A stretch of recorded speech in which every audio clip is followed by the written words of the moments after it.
வணக்கம், welcome to AJC academy. இன்றைக்கி இந்த கிளாஸில் நம்ம என்ன பார்க்க போகிறோன்னா, டிஎன்பிசி ஆனுவல் பிளானல் வந்து 2024க்கு வந்து வெளியிட்டிருந்தாங்க. ஸோ அதில் பார்த்தோன்னா நம்ம வந்து JDO combined engineering subordinate service examination அதுக்குரிய நோட்டிஃபிகேஷன் வந்து கொடுக்க போகிறதா வந்து அதை அனௌன்ஸ் பண்ணியிருந்தாங்க அந்த ஆனுவல் பிளானரில். ஸோ அந்த எக்ஸாமும் கம்பைன்ட் இன்ஜினியரிங் சர்வீஸ் எக்ஸாமும் வந்து வரப்போகிறதா வந்து சொல்லியிருந்தாங்க. ஸோ அதில் ஃபஸ்ட்டு நம்ம எது வரப்போகுதுன்னு பார்த்தோன்னா ஜேடிஓ எக்ஸாம், அதாவது combined engineering subordinate service examination தான் வந்து 2024 வந்து ஃபஸ்ட்டு வரப்போகிற ஒரு எக்ஸாமு. ஸோ அதோட ஸ்டடி பிளான் பற்றி தான் வந்து இந்த கிளாஸில் நம்ம வந்து பார்க்க போகிறோம். ஸோ அதுக்கு எப்படி வந்து ப்ரிப்பேர் பண்ணுறது, அதுக்கு வந்து என்ன மாதிரியான ஸ்டடி பிளான் டைம் டேபிள் போட்டு நம்ம வந்து படிக்கிறது அப்படின்றது தான் வந்து இந்த கிளாஸில் நம்ம வந்து பார்க்க போகிறோம். ஸோ அது வந்து இந்த ஜேடிஓ பார்த்தோன்னா அந்த எக்ஸாமினேஷனுக்கு நம்ம வந்து டார்கெட் ஜேடிஓ, அதாவது இந்த ஜேடிஓ எக்ஸாமை நம்ம வந்து டார்கெட்டாக வச்சு அது நம்ம வந்து ஜாப் வந்து அச்சீவ் பண்ணி ஆகணும். யாருக்கெல்லாம் வந்து கண்டிப்பாக இந்த எக்ஸாம் வந்து நம்ம வந்து கிளியர் பண்ணி ஆகணும்னு நினைக்கிறவங்களோ அவங்களுக்கான ஸ்டடி பிளான் தான் வந்து இந்த 175 டேஸ் ஸ்டடி பிளான். இந்த ஸ்டடி பிளான் வந்து எப்படி இருக்குன்னு பார்த்தீங்கன்னா, எல்லாருக்குமே வந்து பொதுவான ஒரு ஸ்டடி பிளான் தான் வந்து இது. ஒர்க் பண்ணுறவங்களுக்கு, அதுக்கு ஒர்க் பண்ணிவிட்டு படிக்கணும், இந்த கவர்மெண்ட் ஜாப் வந்து போகணும் அப்படின்னு நினைக்கிறவங்களுக்கும் சரி, ஹவுஸ் ஒய்ஃபாக இருக்கவங்களுக்கும் சரி, இல்லைனா வந்து ஃபுல் டே எக்ஸாமுக்காக ப்ரிப்பேர் பண்ணணும், நம்ம கண்டிப்பாக வந்து ஏதாவது ஒரு எக்ஸாம் வந்து அச்சீவ் பண்ணி ஆகணும் அப்படின்னு சொல்லி நினைக்கிறவங்களுக்கும் சரி, எல்லாத்துக்குமே வந்து பொதுவான ஒரு ஸ்டடி பிளான் தான் வந்து இந்த டைம் டேபிள் எல்லாமே வந்து அப்படி தான் காமனான ஒரு டைம் டேபிள் தான் வந்து இது. ஸோ அந்த ஸ்டடி பிளான் வந்து கண்டிப்பாக இந்த டைம் வந்து நான் வந்து கொடுக்கல, ஆனால் எவ்வளோ டியூரேஷன் நீங்கள் வந்து படிக்கணும் அந்த ஸ்டடி பிளானில் வந்து பார்த்தீங்கன்னா என்னென்ன டயத்தில் நீங்கள் வந்து படிக்கணும் அப்படின்னு சொல்லி நான் வந்து இந்த தடவை கொடுக்கல. இது வந்து 6 ஏன்னா ஒவ்வொருத்தருக்கும் ஒவ்வொரு டைம் வந்து ஃப்ரீயாக வந்திருக்கும். ஸோ ஒர்க் பண்ணுறவங்களுக்கு ஒரு டைம் ஃப்ரீயாக இருக்கும், ஃபுல் டே படிக்கிறவங்களுக்கு ஒரு டைம் ஃப்ரீயாக இருக்கும், ஹவுஸ் ஒய்ஃபாக இருக்கவங்களுக்கு ஒரு டைம் வந்து ஃப்ரீயாக வந்திருக்கும். ஸோ அந்த மாதிரி ஒவ்வொருத்தவங்களுக்கும் ஒவ்வொரு டைம் வந்து அவங்களோட டியூரேஷன் வந்து அவங்களுக்கு தான் வந்து தெரியும். டைமிங் வந்து எப்படி கரெக்டாக நம்ம வந்து அலோகேட் பண்ணுறது அப்படின்னு சொல்லி அவங்களுக்கு தான் வந்து தெரியும். பட் ஆனால் ஒவ்வொரு சப்ஜெக்ட்டுக்கும் என்னென்ன எவ்வளோ டைம் டியூரேஷன் வந்து தேவை அப்படின்றத மட்டும் நான் வந்து கொடுத்துருக்கேன். மற்ற எந்த டைமிங்கில் நீங்கள் இந்த சப்ஜெக்ட் வந்து படித்தா கரெக்டாக இருக்கும் அப்படின்றத நீங்களே சூஸ் பண்ணிக்கலாம். ஏன்னா உங்களோட டைமிங் உங்களோட கம்ஃபர்ட் ஜோனுக்கு ஏற்ற மாதிரி நீங்கள் அந்த டைமிங் வந்து ஃபிக்ஸ் பண்ணி அந்த ஸ்டடி பிளானை நீங்கள் அதுக்கேற்ற மாதிரி வந்து ஃபாலோ பண்ணிக்கலாம். ஸோ அதுக்கான அப்படி தான் வந்து நான் வந்து இந்த ஸ்டடி பிளான் வந்து கொடுத்துருக்குறேன். ஸோ இந்த ஸ்டடி பிளான் வந்து யாருக்குன்னு பார்த்தீங்கன்னா only for civil engineering students. So அவங்களுக்கான ஒரு ஸ்டடி பிளான் தான் வந்து இது. இந்த டார்கெட் ஜேடிஓ 2024 இந்த ஸ்டடி பிளானில் வந்து பார்த்தீங்கன்னா மொத்தம் வந்து 175 டேஸ் இந்த ஸ்டடி பிளான் வந்து இருக்கும்.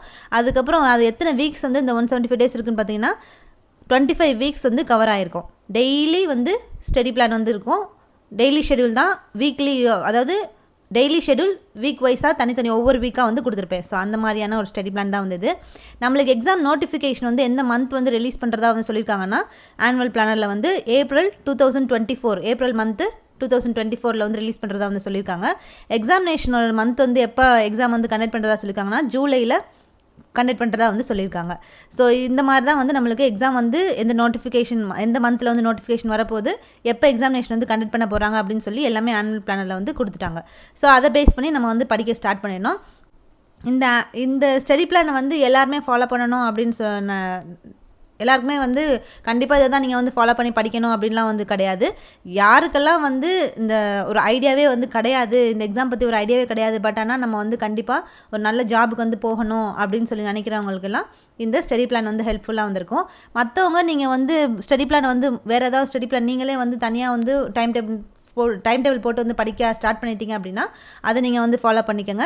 அதையும் இதையும் போட்டு கன்ஃபியூஸ் பண்ணிக்க வேணாம். ஸோ யாருக்கெல்லாம் வந்து ஒரு கைடன்ஸாக வந்து இந்த ஸ்டடி பிளான் வந்து இருக்குன்னு நினைக்கிறீங்களோ அவங்க மட்டும் இதை வந்து ஃபாலோ பண்ணிக்கிட்டால் வந்து கரெக்டாக வந்து போகலாம். ஸோ அப்போ இந்த ஸ்டடி பிளான்குள்ளே வந்து நம்ம போகலாம். இப்போ இதில் வந்து பார்த்திங்கன்னா கம்பல்சரியாக வந்து எல்லா சப்ஜெக்ட்டையும் நம்ம வந்து கவர் பண்ணியிருக்கோம். அதில் கரண்ட் அஃபேர்ஸ் வந்து எப்போருந்து எப்போ வரைக்கும் வந்து படிக்கணும்னா இந்த ஜனவரி 1 அதாவது 2024 ஜனவரி 1 ஜூன் 30 வரைக்கும் நீங்கள் கண்டிப்பாக வந்து படித்தே ஆகணும். ஸோ அது வரைக்கும் நீங்கள் ஒவ்வொரு நாளுக்குரிய கரண்ட் அஃபேர்ஸ் கண்டிப்பாக வந்து படிக்கணும். இதுக்கு முன்னாடி படிக்கணுமா அப்படின்னு வந்து கேட்டிங்கன்னா இதுக்கு முன்னாடி வந்து நீங்கள் ப்ரிப்பேர் பண்ணி வச்சுருந்தீங்கன்னா பரவாயில்ல. ஆனால் இப்போ வந்து இதுக்கு முன்னாடி வந்து கரண்ட் அஃபேர்ஸ் வந்து படிக்காதவங்க இப்போ இந்த 6 மந்த்ஸ் வந்து கண்டிப்பாக ப்ரிப்பேர் பண்ணி தான் வந்து ஆகணும். ஏன்னா இது வந்து கம்பல்சரி. ஏன்னா இந்த 6 மந்த்ஸ்லேருந்து அதிகமாக வந்து கேட்கறதுக்கு சான்சஸ் வந்துருக்கு கரண்ட் அஃபேர்ஸ். அதனால் இந்த ஜனவரி மந்த்லேருந்து ஜூன் 30 வரைக்கும் நீங்கள் கம்பல்சரியாக கரண்ட் அஃபேர்ஸ் வந்து ப்ரிப்பேர் பண்ணியிருக்கணும். அதே மாதிரி திருக்குறள் பேஸ் பண்ணி நிறையா கொஷின்ஸ் வந்து நம்மளுக்கு ஜெனரல் ஸ்டடீஸில் வந்து கேட்குறனால டெய்லி 5 திருக்குறள் கண்டிப்பாக வந்து படிச்சுக்கணும். அதோட பொருள் விளக்கம் எல்லாத்தையும் சேர்த்து தான் வந்து படிக்கணும். ஸோ அது திருக்குறளை வந்து விட்டுட்டு போகலான்னு நினைக்காதீங்க. கண்டிப்பாக இதுலேருந்து ஒரு 10 கொஷினாவது கேட்பாங்க. அதனால 10 கொஷினாவது வந்து வந்துடும். மினிமம் வந்து 10 கொஷின், அதுக்கு மேலே கூட வந்து கேட்கலாம். ஸோ அதனால் கண்டிப்பாக நீங்கள் வந்து இந்த திருக்குறளை வந்து படித்து தான் ஆகணும். ஸ்கூல் புக்ஸில் இருக்கக்கூடிய திருக்குறள் மட்டும் வந்து படித்தா வந்து போதும். ஸோ இப்போ நம்ம ஷெடியூல்குள்ளே வந்து போகலாம். ஸோ இது வந்து வீக் 1க்கான ஷெடியூலு. ஸோ இது பார்த்திங்கன்னா டெய்லி ஷெடியூலு. ஸோ என்னென்ன சப்ஜெக்ட்ஸ்லாம் வந்து ஃபஸ்ட்டு இந்த வீக் 1 வந்து இப்போ நீங்கள் அதாவது எப்போ இருந்து ஸ்டார்ட் பண்ண போகிறீங்க அப்படின்றது தான் வந்து முக்கியம். இப்போ மண்டேலேருந்து சண்டே வரைக்கும் ஸ்டார்ட் பண்ணுறீங்களா, இல்லை டியூஸ்டேலேருந்து ஒரு 7 டேஸ் கணக்கு நீங்கள் வச்சுக்கணும். ஒரு வீக் வந்து 7 டேஸ்ன்றனால அந்த 7 டேஸ் கணக்கு நீங்கள் வந்து வச்சுக்கணும்.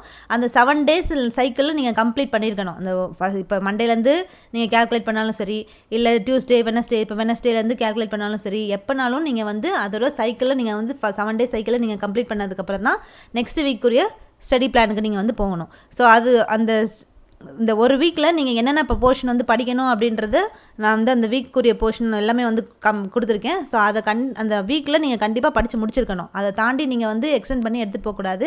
அப்படி எடுத்துகிட்டு போனீங்கன்னா அது வந்து இன்னும் கொஞ்சம் அதிகமான வெயிட்டேஜ் பல்க் ஆயிரும். ஸோ வந்து ஸ்டடி நீங்கள் வந்து படிக்காமல் விட்டது எல்லாமே வந்து அடுத்த வீக் அப்படின்னு சொல்லி கூடிக்கிட்டே வந்து போகும். ஸோ அதனால் நீங்கள் வந்து கம்ப்ளீட் பண்ணுறதுக்கு ரொம்ப கஷ்டமாக வந்து ஆகிடும். அதனால் அந்த ஒரு வீக் வந்து கொடுத்துருக்க போர்ஷனை அந்த வீக்லேயே கண்டிப்பாக நீங்கள் வந்து கம்ப்ளீட் பண்ணி தான் ஆகணும்.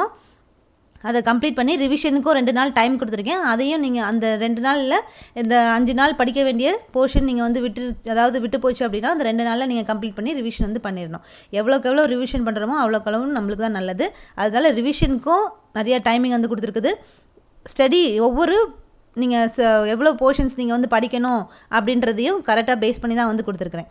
ஸோ முன்னாடி சொன்ன மாதிரி தான் எல்லாருக்கும் பொதுவான ஒரு ஸ்டடி பிளான்றனால அதிகமான போர்ஷன்ஸை நான் வந்து கொடுக்கல. எல்லாருக்குமே வந்து ஈஸியாக கம்ப்ளீட் பண்ணுற மாதிரியான போர்ஷன்ஸ் தான் வந்து கொடுத்துருக்கேன். ஸோ அதை நீங்கள் வந்து ஃபர்தராக நீங்கள் வந்து இந்த டைம் டேபிள் பார்க்கும் போதே வந்து தெரியும். ஸோ இப்போ வீக் 1க்கான போர்ஷன்ஸ்லாம் வந்து என்னென்ன படிக்கணும், உங்கள் கையில் வந்து என்னென்ன போர்ஷன்ஸ்லாம் வந்து இருக்கணும் அப்படின்னு பார்த்தீங்கன்னா, ஹைட்ராலிக்ஸ் சப்ஜெக்ட் இருக்கணும், இந்தியன் ஹிஸ்ட்ரி வந்து படிக்க போகிறோம், கரண்ட் அஃபேர்ஸ் வந்து படிக்க போகிறோம், aptitude, Tamil eligibility test, Thirukkural, daily 5 Thirukkural. சரி, இப்போ கரண்ட் அஃபேர்ஸ் வந்து எடுத்துக்கிட்டிங்கன்னா, கரண்ட் அஃபேர்ஸை நீங்கள் வந்து நெட்டில் பார்த்தாலும் சரி, இல்லை நியூஸ் பேப்பரில் படித்தாலும் சரி, அது உங்கள் இஷ்டம். ஆனால் ஏதாவது ஒரு சோர்ஸை மட்டும் ஃபாலோ பண்ணுங்கள். நிறைய சோர்ஸை வந்து எடுத்து படிக்கணும் அப்படின்னு சொல்லி நினைக்காதீங்க. இப்போ நியூஸ் பேப்பர் வந்து ஃபாலோ பண்ணுறீங்கன்னா நியூஸ் பேப்பரை மட்டும் வந்து ஃபாலோ பண்ணி முக்கியமான ஹிண்ட்ஸ் மட்டும் டெவலப் பண்ணி வச்சுக்கோங்க. இல்லை நீங்கள் நெட்லேருந்து படிக்கிறீங்க, மந்த்லி கரண்ட் அஃபேர்ஸ் படிக்கிறீங்க, டெய்லி கரண்ட் அஃபேர்ஸ் படிக்கிறீங்க அப்படின்னா ஏதாவது ஒரு சோர்ஸ் மட்டும் ஃபாலோ பண்ணுங்கள். நிறைய சோர்ஸை வந்து கலெக்ட் பண்ணிகிட்டே வந்துருக்காதீங்க. அது வந்து உங்களுக்கு தான் வந்து நிறைய சோர்ஸை கலெக்ட் பண்ணணும், இவ்வளோ படிக்கணும்னு அந்த டென்ஷன்லேயே வந்து போயிட்டே வந்திருக்கும். அதனால் நிறைய சோர்ஸ்லாம் வந்து கரண்ட் அஃபேர்ஸ்க்கு வந்து கலெக்ட் பண்ணணும்னு நினைக்காதீங்க. ஏதாவது ஒரு சோர்ஸ் உங்களுக்கு பிடிச்ச சோர்ஸ், தமிழில் இருக்கலாம், இங்கிலீஷில் இருக்கலாம், எதில் வேணால் இருக்கலாம். அந்த தமிழில் தான் உங்களுக்கு பிடிக்கணும்னா தமிழில் நீங்கள் பிடிச்ச சோர்ஸை நீங்கள் கலெக்ட் பண்ணி அந்த ஒரு சோர்ஸை மட்டும் கடைசி வரைக்கும் ஃபாலோ பண்ணுங்கள். இல்லை இங்கிலீஷில் உங்களுக்கு எந்த சோர்ஸ் வந்து பிடிச்சிருக்கோ அது வந்து அதை ஃபாலோ பண்ணி நீங்கள் வந்து ப்ரிப்பேர் பண்ணுங்கள். பட் ஆனால் ஏதாவது ஒரு சோர்ஸ் மட்டும்தான் கையில் இருக்கணும். நிறையா சோர்ஸ் வந்து கையில் வச்சுக்காதீங்க. அது வந்து உங்களுக்கு நல்லது கிடையாது. அதனால வந்து ரொம்ப உங்களுக்கு டென்ஷன் தான், ஸ்ட்ரெஸ்ஸும் வந்து அதிகமாக க்ரியேட் ஆகும். இதை விட்டுட்டோம் எதை பார்க்கும் போதுனாலும் நம்மளுக்கு அது படிக்காத மாதிரி தான் இருக்கும். அதனால் அதை பற்றிலாம் வந்து கவலைப்படாதீங்க. நீங்கள் எவ்வளோ உங்களுக்கு திருப்தியாக படிச்சிருக்கீங்க அதை மட்டும் வந்து பாருங்கள். ரொம்ப வந்து போர்ஷன்ஸை, மெட்டீரியல்ஸை கலெக்ட் பண்ணணுன்ற அந்த எண்ணத்தை முதல்ல வந்து விட்டுட்டு நீங்கள் வந்து என்ன போர்ஷனை நம்ம கையில் வச்சுருக்கிறத வச்சு நம்ம வந்து ப்ரிப்பேர் பண்ணியிருக்கோம் அப்படின்றத மட்டும் நீங்கள் ஃபோக்கஸ் பண்ணி போயிட்டே இருந்தீங்கன்னா கண்டிப்பாக உங்களால் இந்த போர்ஷன்ஸ், இந்த சிலபஸ் ஃபுல்லாகவே வந்து கவர் பண்ண முடியும். உங்களுக்கு ஏற்ற ஜாபையும் நீங்கள் வந்து அச்சீவ் பண்ண முடியும். ஸோ அதனால் நிறையா வந்து மெட்டீரியல்ஸை சர்ச் பண்ணணும்னு வந்து நினைக்காதீங்க.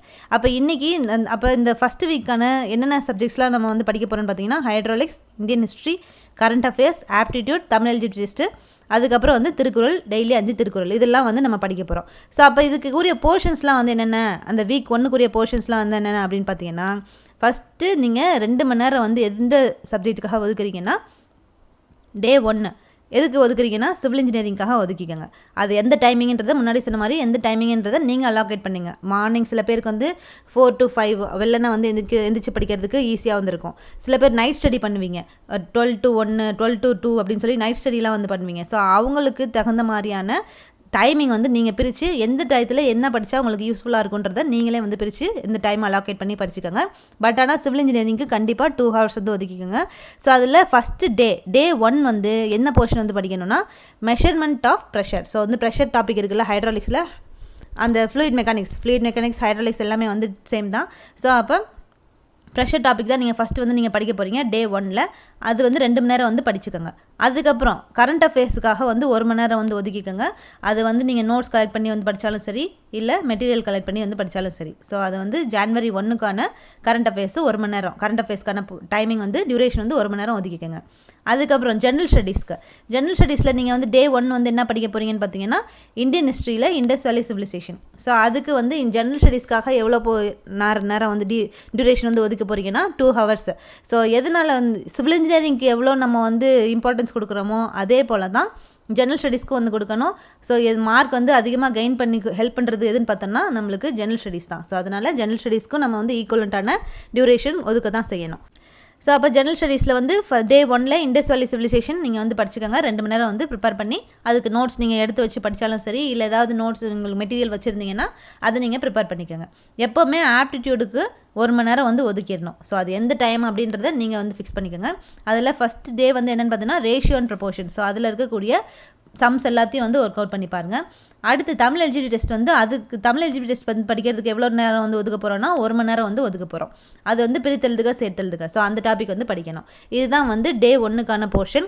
இந்த டைமிங் படி தான் நீங்கள் வந்து இந்த டியூரேஷன் ஒவ்வொன்றுத்துக்கும் இந்த டியூரேஷன் வந்து ஃபிக்ஸ் பண்ணி நீங்கள் வந்து படிச்சுக்கிட்டிங்கன்னா உங்களுக்கு யூஸ்ஃபுல்லாக வந்திருக்கும். சில பேர் வந்து ஃபாஸ்ட்டாக படிக்கலாம், சில பேர் ரொம்ப கொஞ்சம் ஸ்லோவாக படிக்கலாம், சில பேர் வந்து மீடியமாக வந்து படிப்பாங்க. ஒருத்தருக்கு ஒரு தடவை படித்தா புரியும், சில பேருக்கு வந்து 2-3 தடவை படித்தா தான் வந்து புரியும். ஸோ எல்லாருக்கும் தகுந்த மாதிரி தான் இந்த டைம் டேபிள் வந்து இருக்குது. ஸோ இது வந்து டே 1க்கான ஸ்டடி போர்ஷன். அதுக்கடுத்து டே 2ல் வந்து என்ன ஸ்டடி போர்ஷன் வந்து படிக்க போகிறீங்கன்னா அதே போல் தான் 2 மணி நேரம் ஹைட்ராலிக்ஸில் வந்து என்னென்ன டைப்ஸ் ஆஃப் ஃப்ளோஸ் வந்து இருக்குது, இமர்ஸ்டு சர்ஃபேஸ். ஸோ அந்த டாபிக், அந்த 2 டாப்பிக்கை வந்து கவர் பண்ண போகிறீங்க. கரண்ட் அஃபேர்ஸ் வந்து 1 மணி நேரம் படிக்க போகிறீங்க. இந்தியன் ஹிஸ்ட்ரியில் ஜென்ரல் ஸ்டடீஸில் வந்து என்ன டாபிக் வந்து படிக்க போகிறீங்க, குப்தாஸ்ன்ற அந்த டாபிக் வந்து படிக்க போகிறீங்க. அதுக்கப்புறம் ஆப்டிடியூடில் ரேஷியோ அண்ட் ப்ரொபோர்ஷன், தமிழ் எல்ஜிபி டெஸ்ட்டில் வந்து எதிர்ச்சொல், அந்த டாபிக் வந்து படிக்கணும். இது வந்து டே 2க்கு. டே 3க்கு வந்து பார்த்தீங்கன்னா ஃப்ளோ த்ரூ பைப்ஸ். ஸோ அந்த லெசன் வந்து கம்ப்ளீட் பண்ணணும். ஜான்வரி 3ஆம் தேதிக்குரிய கரண்ட் அஃபேர்ஸ் வந்து படிக்கணும். இந்தியன் ஹிஸ்ட்ரியில் வந்து குப்தாஸ். ஸோ குப்தாஸ் டாபிக் வந்து பார்த்தீங்கன்னா ஒவ்வொரு கிளாஸஸ்லேயும் வந்து ப்ரெசென்ட் ஆகிருக்கும். ஸோ அதனால் எந்தெந்த கிளாஸில் இருக்குது அப்படின்றத கலெக்ட் பண்ணி அதை நோட்ஸ் ப்ரிப்பேர் பண்ணி படிக்கிறதுக்கு கொஞ்சம் டைம் எடுக்கும். அதனால் அதில் வந்து 2 நாள் நீங்கள் வந்து குப்தாஸ்க்காக வந்து ஒதுக்கிக்கோங்க. அதுக்கப்புறம் வந்து ratio and proportion work out பண்ணி பாருங்கள் சம்ஸ் எல்லாத்தையும். தமிழ் எல்ஜிபி டெஸ்ட்டில் வந்து பொருந்தா சொல்லை கண்டறிதல். ஸோ அந்த டாபிக் வந்து படிச்சுக்கோங்க. நெக்ஸ்ட்டு டே 4ல் வந்து பார்த்தீங்கன்னா பெர்னாலிஸ் தியரம், ஹைட்ராலிக்ஸில் வந்து பெர்னாலிஸ் தியரம் அந்த போர்ஷன் வந்து படிக்கணும், கரண்ட் அஃபேர்ஸு. அதுக்கப்புறம் இந்தியன் ஹிஸ்ட்ரியில் வந்து பார்த்தீங்கன்னா டெல்லி சுல்தான்ஸ் வந்து ப்ரிப்பேர் பண்ணிக்கோங்க. Next ratio and proportion, Tamil எல்ஜிபி டெஸ்ட்டில் வந்து சந்திப்பிழை நீக்குதல். ஸோ அந்த டாபிக் வந்து படிக்கணும். அடுத்து டே 5ல் வந்து பார்த்தீங்கன்னா flow through orifice and mouthpiece, இந்த டாபிக் வந்து படிக்கணும். டே 5க்கான போர்ஷன் கரண்ட் அஃபேர்ஸு. அதுக்கப்புறம் அதே மாதிரி தான் டெல்லி சுல்தான்ஸ் வந்து 2 நாள் நீங்கள் வந்து அந்த டெல்லி சுல்தானுக்காக வந்து நீங்கள் ப்ரிப்பேர் பண்ணிக்கோங்க. அடுத்து ரேஷியோ அண்ட் ப்ரொபோர்ஷன் ஆப்டிடியூடில் வந்து ஒர்க் அவுட் பண்ணி பார்க்கணும். தமிழ் எல்ஜிபி டெஸ்ட்டில் வந்து மரபு பிழை நீக்குதல். ஸோ இந்த டாபிக் வந்து நீங்கள் வந்து படிச்சுக்கோங்க. இந்த 5 நாள் தான் வந்து நீங்கள் படிக்க போகிறது. இந்த 5 நாள் போர்ஷன் நீங்கள் வந்து பார்த்தீங்கனாலே வந்து தெரியும், ரொம்ப லிமிட்டடான போர்ஷன் தான். இதை வந்து கஷ்டப்பட்டு நம்ம படிக்கிறதுக்கு ஒன்றும் கிடையாது. ரொம்ப ஸ்ட்ரெஸ்ஸாக வந்து நீங்கள் ஃபீல் பண்ணி படிக்க தேவையில்ல. ஸ்ட்ரெஸ்லெஸ்ஸாகவே நீங்கள் ரொம்ப வந்து லைட் வெயிட்டடாக வந்து படிக்கிறதுக்கான ஒரு டைம் டேபிள் தான் வந்து இது. ரொம்ப நீங்கள் வந்து ரொம்ப அப்படியே எல்லாத்தையும் கம்ப்ளீட் பண்ணணும் அப்படின்னு சொல்லி வந்து நினச்சிட்டே வந்து இல்லாமல், ஸோ நிறைய நம்ம வந்து படிக்க வேண்டியிருக்கு அப்படின்னு சொல்லி நினச்சி பயப்பட தேவையில்லை. எல்லாத்தையும் வந்து கம்ஃபர்ட் ஜோனுக்கு கொண்டு வந்து நீங்கள் படிக்கணுன்றதுக்காக தான் இந்த ஸ்டடி பிளானு. ஸோ டெய்லி நீங்கள் வந்து படிச்சுட்டே வந்துருக்கும் போது நீங்கள் ஒவ்வொரு டாப்பிக்கை நீங்கள் வந்து கம்ப்ளீட் பண்ணிட்டே வந்து போகும்போது ஒரு கட்டத்தில் சிலபஸ் ஃபுல்லாகவே வந்து கம்ப்ளீட் ஆயிரும். எக்ஸாம் வரதுக்கு முன்னாடியே ஆல்மோஸ்ட் எல்லா பாதிக்கு மேலே முக்கால்வாசி 70% போர்ஷனை நீங்கள் வந்து கம்ப்ளீட் பண்ணிடுவீங்க. ஸோ அப்போ அந்த ஒரு தைரியம் நம்மளுக்கு வந்திருக்கும். அப்புறம் நோட்டிஃபிகேஷன் வரும்போது மீதி ரிமைனிங் கூட 30% நீங்கள் கம்ப்ளீட் பண்ணி எக்ஸாமுக்கு முன்னாடியே நீங்கள் வந்து ரிவிஷன்லாம் வந்து பண்ணி டெஸ்ட்லாம் அட்டன் பண்ணி அதுக்கப்புறம் நீங்கள் வந்து எக்ஸாம் எழுத போய் எக்ஸாம் நீங்கள் வந்து அட்டன் பண்ணி ஜாபும் வந்து வாங்கிடலாம். ஸோ அது அந்த மாதிரியான ஒரு ஸ்டடி பிளான் தான் வந்து இது. ஸோ இது வந்து ஈஸியான ஸ்டடி பிளான். ரொம்ப வந்து நீங்கள் கஷ்டப்பட்டு படிக்கணுன்ற அவசியம் கிடையாது இந்த ஸ்டடி பிளானுக்கு. ஸோ இந்த 5 நாள் தான். இந்த 5 நாளில் நீங்கள் வந்து படிச்சுட்டு சப்போஸ் ஏதாவது வந்து உங்களுக்கு வந்து ஏதாவது ஒரு எமர்ஜென்சினால ஏதாவது ஒரு டாபிக் உங்களால் படிக்க முடியலன்னா இந்த 2 நாள் நீங்கள் வந்து டே 6 அண்ட் டே 7 இந்த 2 நாளில் நீங்கள் வந்து இந்த 5 நாள் படித்த போர்ஷனையும் கம்ப்ளீட் பண்ணிவிட்டு ஏதாவது ஒரு போர்ஷன் விட்டு போச்சு அப்படின்னா அந்த போர்ஷனையும் சேர்த்து கம்ப்ளீட் பண்ணிடுங்க. ஸோ இதுக்குரிய இந்த 2 நாளுக்குரிய ரிவிஷன் டே தான் வந்து இந்த 2 நாளும், டே 6 அண்ட் டே 7. கண்டிப்பாக வந்து அந்த கரண்ட் அஃபேர்ஸ் மட்டும் ஜனவரி 1லேருந்து ஜூன் 30 வரைக்கும் அப்படியே வந்து கண்டினியூஸாக வந்துட்டே வந்திருக்கும். ஸோ அதுக்கு எந்த நாளும் வந்து லீவ் கிடையாது. கரண்ட் அஃபேர்ஸ் கண்டிப்பாக நீங்கள் எல்லா நாளும் தொடர்ச்சியாக படிச்சுட்டே தான் வந்திருக்கணும். ஸோ இந்த மாதிரி தான் எல்லா வீக்கும் வந்து இருக்கும். ஸோ 5 days நீங்கள் ஸ்டடி போர்ஷன் வந்து படிக்கிறீங்க. அடுத்த 2 நாள் நீங்கள் வந்து படித்ததுக்குரிய ரிவிஷன் நீங்கள் வந்து பண்ணி பார்க்கணும். ஸோ இதுதான் வந்து ஃபஸ்ட்டு வீக்கான ஸ்டடி போர்ஷன். ஸோ இந்த மாதிரி தான் வந்து ஒவ்வொரு வீக்கான ஸ்டடி போர்ஷனும் வந்து இருக்கும். ஸோ இப்போ வீக் 1க்கான ஸ்டடி போர்ஷன் பற்றி வந்து நம்ம பார்த்தோம். அடுத்து வீக் 2 வந்து பார்த்திங்கன்னா அது போல் தான் என்னென்ன சப்ஜெக்ட்ஸ்லாம் வந்து படிக்கணும்னு பார்த்தீங்கன்னா hydraulics, Indian history, current affairs, aptitude, Tamil eligibility test, Thirukkural daily 5 Thirukkural வந்து படிக்கணும். ஸோ இதெல்லாம் வந்து படிக்க போகிறோம். நம்ம என்னென்ன போர்ஷன் வந்து நம்ம படிக்க போகிறோம். இப்போ இந்த டைம் டேபிள் பார்த்தீங்கன்னா வந்து இப்போ இந்த டைம் டேபிள் வந்து பார்த்தீங்கன்னா என்னென்ன போர்ஷன்ஸ்லாம் வந்து இங்கே கொடுத்துருக்கோமோ அதை நீங்கள் முன்னாடி நாளே எல்லாத்தையும் வந்து கலெக்ட் பண்ணி வச்சுருங்க. ஸோ எந்த புக்கு நீங்கள் வந்து ஃபாலோ பண்ணியிருந்தாலும் சரி, இல்லை ஏதாவது எல்லாருமே வந்து நம்ம வந்து ஏதாவது ஒரு புக் வந்து ஃபாலோ பண்ணுவோம். ஸோ சிவில் இன்ஜினியரிங்காக இருக்கட்டும், இல்லை ஜெனரல் ஸ்டடீஸாக இருக்கட்டும், எந்த புக்னாலும் நம்ம வந்து ஃபாலோ பண்ணியிருப்போம். ஸோ அப்போ முன்னாடி நாளே அதுக்குரிய இப்போ டே 1ல் வந்து நம்ம ப்ரெஷர் டாபிக் வந்து படிக்க போகிறோம். இண்டஸ் வேலி சிவிலைசேஷன் படிக்க போகிறோம். ஜனவரி மந்தோட டே 1க்கான கரண்ட் அஃபேர் நம்ம வந்து படிக்க போகிறோம். ரேஷியோ அண்ட் ப்ரொபோர்ஷன் அது வந்து புக்கில் வந்து ஸ்கூல் புக்லேயும் இருக்குது, ஆப்டிடியூடுக்குன்னு தனியாக ஒரு புக்கு வந்துருக்குது. அதே மாதிரி பிரித்தெழுதுக்க சேர்த்தெழுதுக்க வந்து நம்மளுக்கு வீடியோஸும் வந்துருக்குது. ஸோ அப்போ என்னென்ன போர்ஷன்ஸ்லாம் வந்து ஒவ்வொரு நாளுக்குரிய போர்ஷனை முன்னாடி நாளே நீங்கள் வந்து நைட்டு கலெக்ட் பண்ணி வச்சுட்டு அதுக்கடுத்து நீங்கள் கலெக்ட் பண்ணி வச்சுக்கிட்டிங்கன்னா உங்களுக்கு ஈஸியாக வந்திருக்கும். அடுத்த நாள் காலையில் அந்த போர்ஷன்ஸை ஒவ்வொன்றா நீங்கள் எடுத்து கம்ப்ளீட் பண்ணிகிட்டே வந்து போகலாம். ஸோ அதனால் ஒவ்வொரு டே நீங்கள் வந்து முடிக்கும் போதும் அந்த அடுத்த நாளுக்குரிய அதாவது டே 2க்குரிய போர்ஷனை நீங்கள் டே 1 நைட்டு அந்த மாதிரி ஒரு டைம் வந்து ஒரு ½ hour ஒதுக்கி அதுக்குரிய போர்ஷன்ஸ்லாம் என்ன அப்படின்றத கலெக்ட் பண்ணி வச்சுட்டு அதுக்கப்புறம் போய் நீங்கள் தூங்கிட்டு அடுத்த நாள் நீங்கள் எழுந்திரிச்சு படிக்க ஆரம்பிச்சிக்கலாம். ஸோ அந்த மாதிரி பண்ணும்போது உங்களுக்கு ஒன்றும் ஈஸியாக இருக்கும். ஏன்னா அடுத்த நாள் காலையில் நீங்கள் அதுக்காண்டி டைம் வந்து ஸ்பெண்ட் பண்ணணுன்ற அவசியம் வந்து கிடையாது. அப்புறம் அந்த டைம் வந்து அதிலே போயிட்டே வந்திருக்கும். அதனால் அப்படி வந்து பண்ணாமல் நைட்டே நீங்கள் வந்து அதுக்குரிய முன்னாடி நாளுக்குரிய ஸ்டடி போர்ஷன்ஸை அன்றைக்கி அதாவது அடுத்த நாள் நீங்கள் படிக்க போகிற ஸ்டடி போர்ஷனை முன்னாடி நாளே நீங்கள் வந்து நைட்டு ரெடி பண்ணி வச்சுட்டு அதுக்கப்புறம் போய் தூங்குங்க. ஸோ இந்த மாதிரி நீங்கள் ஃபாலோ பண்ணிக்கிட்டிங்கன்னா உங்களுக்கு வந்து ஈஸியாக வந்து இருக்கும். ஸோ அப்போ வீக் 2க்கு வந்து பார்த்தீங்கன்னா அதே போல் தான் டே 8, டே 9, டே 10, டே 11, டே 12, டே 13, டே 14 வரைக்கும் இருக்கும். ஸோ அதில் என்னென்ன போர்ஷன்ஸ் அப்படின்றத ஒன்றா வந்திருக்கும். ஸோ இந்த மாதிரி ஒவ்வொரு வீக்குக்கும் நான் வந்து ஃபுல்லாக வந்து கொடுத்துருக்குறேன். ஸோ அந்த எல்லாத்தையும் நீங்கள் வந்து நான் கீழே டிஸ்கிரிப்ஷனில் நான் வந்து இந்த பிடிஎஃப் வந்து அட்டாச் பண்ணிடுறேன். அதை வந்து பார்த்துக்கோங்க. இது இல்லாமல் தனியாக வந்து ஒவ்வொரு வீக்குக்கும் நீங்கள் என்னென்ன படிக்கணும் அப்படின்றத இந்த ஸ்டடி பிளான்லேருந்து நான் வந்து தனித்தனியாக எடுத்து அது திருப்பி வந்து நான் உங்களுக்கு வந்து ரிமைண்ட் பண்ணிகிட்டே தான் வந்திருப்பேன். ஸோ அதனால் நீங்கள் என்னென்ன போர்ஷன்ஸ் வந்து படிக்கணும் அப்படின்றதுக்கு நீங்கள் வந்து டென்ஷன் ஆக தேவையில்லை. இந்த பிடிஎஃபை நீங்கள் கையில் வச்சுக்கோங்க. அதே போல் என்னென்ன படிக்கணும் அப்படின்றதையும் நான் வந்து ஒவ்வொரு வாரமும் நான் வந்து சொல்லிகிட்டே வந்திருக்கேன். ஸோ இந்த ஸ்டடி பிளான் வந்து பார்த்தீங்கன்னா இப்போ ஜான்வரி மந்த்லேருந்து நீங்கள் ஸ்டார்ட் பண்ணிங்கன்னா எது வரைக்கும் வந்து போகுதுன்னு பார்த்தீங்கன்னா ஜூன் மந்த் வரைக்கும் வந்து போகும். ஜூன் 23 வரைக்கும் வந்து போகும். ஸோ இப்போ நீங்கள் ஸ்டார்ட் பண்ணிங்க. இப்போ நாளையிலேருந்து நீங்கள் ஸ்டார்ட் பண்ணிங்கன்னா கூட உங்களால் கம்ப்ளீட் பண்ண முடியும். ஸோ நாளையிலேருந்து நீங்கள் ஸ்டார்ட் பண்ணலாம், இல்லைனா இந்த வீக்லேருந்து நீங்கள் எப்போ இருந்து வேணால் ஸ்டார்ட் பண்ணலாம். பட் ஆனால் உங்களோட ஸ்டடி பிளானை நீங்கள் வந்து ஸ்டார்ட் பண்ண ஆரம்பிச்சிடுங்க. ஸோ இந்த ஸ்டடி பிளான் வந்து கண்டிப்பாக உங்களுக்கு வந்து ஹெல்ப்ஃபுல்லாக வந்திருக்கும் உங்களோட கோலை வந்து ரீச் பண்ணுறதுக்கு. ஸோ அதுக்கு உங்களுக்கு வந்து உங்கள் கோலை வந்து அச்சீவ் பண்ணுறதுக்கு உங்களுக்கு என்னென்ன கைடன்ஸ் வந்து கொடுக்கணுமோ அந்த கைடன்ஸ் கண்டிப்பாக நான் வந்து கொடுப்பேன். ஸோ அதை வந்து கரெக்டாக நீங்கள் வந்து ஃபாலோ பண்ணிகிட்டே வந்து வாங்க. இந்த பிடிஎஃபை நான் வந்து அட்டாச் பண்ணிடுறேன். அதே மாதிரி இந்த ஜேடிஓ எக்ஸாமினேஷனோட டைம் டேபிளையும் நான் வந்து இந்த டிஸ்கிரிப்ஷனில் வந்து அட்டாச் பண்ணிடுறேன். உங்கள் கையில் கண்டிப்பாக எப்படி வந்து இந்த ஸ்டடி போர்ஷனில் என்னென்ன போர்ஷன்ஸ்லாம் நீங்கள் வந்து படிக்கணும் அப்படின்ற அந்த மெட்டீரியல் ரொம்ப முக்கியமோ அதே மாதிரி டைம் டேபிள், அதாவது இந்த சிலபஸ் ரொம்ப முக்கியம். இந்த ஜேடிஓ எக்ஸாமோட சிலபஸ் ரொம்ப முக்கியம். அந்த சிவில் இன்ஜினியரிங் சிலபஸ் தனியாக கொடுத்துருக்கேன். அதே சிவில் இன்ஜினியரிங் சிலபஸ், அதுக்கப்புறம் வந்து தமிழ் எலிஜிபிலிட்டி சிலபஸ், அதுக்கப்புறம் ஜெனரல் ஸ்டடீஸ் சிலபஸ், இது எல்லாத்தையும் வந்து கம்பைன் பண்ணி பிடிஎஃபாக நான் வந்து அந்த டிஸ்கிரிப்ஷனில் வந்து கொடுத்துட்றேன். அதையும் நீங்கள் வந்து எழுதி வச்சுக்கிட்டாலும் சரி, இல்லை பிரிண்ட் அவுட் பண்ணிட்டு வச்சுக்கிட்டாலும் சரி. ஒவ்வொரு ஸ்டடி பிளானையும் டைம் டேபிள் மாதிரி ஒவ்வொரு வாரத்துக்குரிய ஸ்டடி பிளான் நீங்கள் வந்து எழுதி வச்சுக்கோங்க. இல்லைனா வந்து இதை வந்து பிரிண்ட் அவுட் கூட வந்து போட்டுக்கோங்க ஒவ்வொரு வீக்குரிய ஸ்டடி பிளானை. ஸோ அது உங்களோட விருப்பம். பட் ஆனால் இந்த ரெண்டுமே உங்கள் கையில் வந்து இருக்கணும். ஸோ ஸ்டடி பிளான் ஃபாலோ பண்ணி படிக்கிறவங்க இந்த ஸ்டடி பிளானும் உங்கள் கையில் இருக்கணும், சிலபஸும் வந்து கையில் இருக்கணும். அப்படி இருந்தால் தான் உங்களுக்கு வந்து யூஸ்ஃபுல்லாக வந்திருக்கும். உங்களோட என்னென்ன எந்த அளவுக்கு போர்ஷனை நீங்கள் வந்து கம்ப்ளீட் பண்ணிகிட்டே வந்திருக்கீங்க அப்படின்றது அப்போ தான் உங்களுக்கு வந்து தெரியும். நீங்கள் வந்து இந்த ஜேடிஓ எக்ஸாம் வந்து எப்படி படிக்கிறது, எங்கேருந்து ஸ்டார்ட் பண்ணுறது அப்படின்னு சொல்லிலாம் வந்து நினச்சி பயப்பட தேவையில்லை. ஈஸியாக வந்து நீங்கள் வந்து படிக்க ஸ்டார்ட் பண்ணிடுங்க. இந்த ஸ்டடி பிளான் கண்டிப்பாக உங்களுக்கு வந்து ஹெல்ப்ஃபுல்லாக வந்திருக்கும். இதை வந்து கைடன்ஸாக வச்சு நீங்கள் வந்து ப்ரிப்பேர் பண்ண ஸ்டார்ட் பண்ணிட்டீங்கன்னா என்னென்ன போர்ஷன்ஸு எப்படி படிக்கணும் அப்படின்றத நான் வந்து அடுத்தடுத்து சொல்லிகிட்டே தான் வந்து வருவேன். இந்த டைம் டேபிளையும் நீங்கள் வந்து வச்சுக்கோங்க. ஸோ நீங்கள் வந்து எந்த ஒரு டென்ஷனும் ஸ்ட்ரெஸ்ஸாகவும் நீங்கள் வந்து ஃபீல் பண்ண தேவையில்ல. உங்களோட ப்ரிப்பரேஷனை நீங்கள் வந்து இப்போ இருந்து ஸ்டார்ட் பண்ணிங்கன்னா கண்டிப்பாக உங்களால் நல்ல ஸ்கோர் வாங்க முடியும். அதே மாதிரி உங்களோட நல்ல வேலையும் வந்து உங்களுக்கு கிடைக்கும். இதோட 2 பிடிஎஃப்பும் நான் வந்து டிஸ்கிரிப்ஷனில் வந்து கொடுத்துறேன்.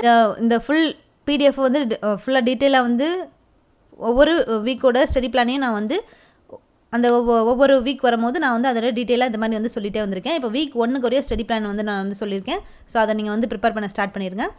ஸோ நெக்ஸ்ட் கிளாஸில் நம்ம இந்த JDO எக்ஸாமினேஷன் ரிலேட்டடான வீடியோஸோட நெக்ஸ்ட் கிளாஸில் வந்து பார்க்கலாம். தேங்க்யூ.